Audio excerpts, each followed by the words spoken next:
Dear students, welcome you once again to my spoken English class. দেখো গতদিন আমরা ক্লাসে am to be, is to be, are to be ব্যবহার দেখেছি। আজকে আমরা have to be এবং has to be ব্যবহার দেখব।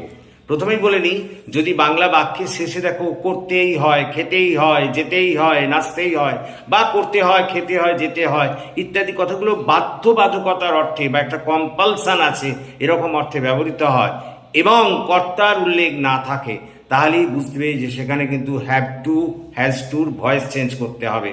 আমি আবার বলি, যদি বাংলা বাক্যের শেষে দেখো করতেই হয়, খেতেই হয়, যেতেই হয়, নাচতেই হয় ইত্যাদি জাতীয় শব্দ থাকে এবং কোনো কর্তার উল্লেখ না থাকে, তাহলে তোমরা বুঝে নেবে যে সেখানে কিন্তু have to, has tour voice change করতে হবে।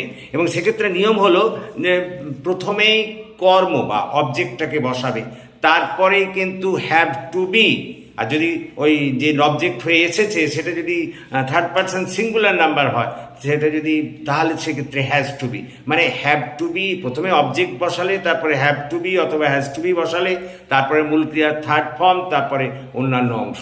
আমি আবার বলি যে যদি দেখো বাংলা বাক্যের শেষে করতেই হয়, খেতেই হয়, যেতেই হয়, নাচতেই হয়, ঘুমোতেই হয় ইত্যাদি আছে, বা করতে হয়, খেতে হয়, যেতে হয়, নাচতে হয় ইত্যাদি জাতীয় শব্দগুলো বাধ্যবাধকতা বা কম্পালসান অর্থে আছে, কিন্তু কোনো কর্তার উল্লেখ নেই, কর্তার উল্লেখ থাকবে না, তাহলে তোমাকে সেক্ষেত্রে বুঝতে হবে ওখানে have to, has to voice change করা আছে।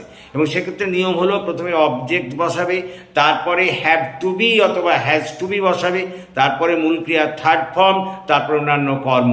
দেখো এখানে আমি তাই লিখেছি, যদি বাংলা বাক্যে বাধ্যবাধকতা বা কম্পালশন অর্থে করতেই হয়, খেতেই হয়, যেতেই হয়, নাচতেই হয় বা খেতে হয়, যেতে হয় ইত্যাদি যোগ থাকে এবং কর্তার উল্লেখ না থাকে, তাহলে সেক্ষেত্রে দিস ইজ ভেরি ভাইটাল, কোনো কর্তার উল্লেখ থাকবে না, বুঝতে পেরেছ? তাহলেই তো বুঝতে হবে সেক্ষেত্রে have to, has to voice change করা আছে।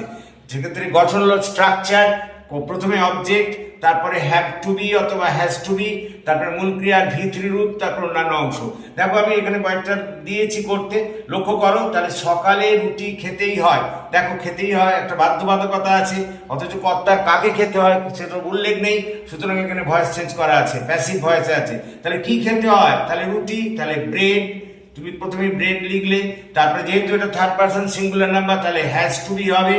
লক্ষ্য করো, হ্যাজ টু বি বা হ্যাভ টু বি বসাতে হয়, এখানে হ্যাজ টু বি হলো। তারপরে এখানে দেখো খেতেই হয়, খাওয়া মূল ক্রিয়া, তার ভি3 রূপ লিখতে হবে, তাহলে ইটেন, ইটের পাস্ট পার্টিসিপল হচ্ছে ইটেন, তাহলে bread has to be eaten কখন? In the morning. দেখো এটা হয়ে গেল সকালে রুটি খেতেই হয়।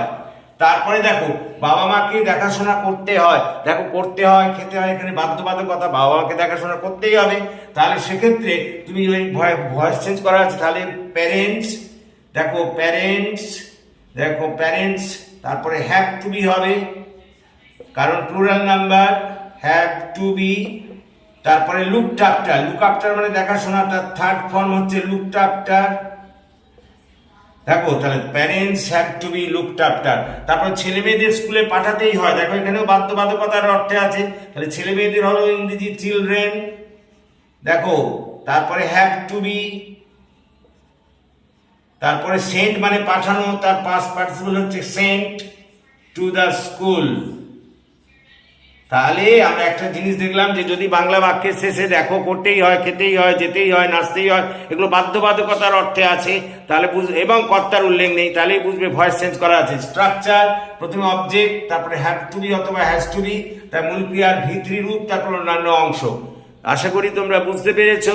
So thank you for watching and listening. Please comment, share and subscribe to my channel.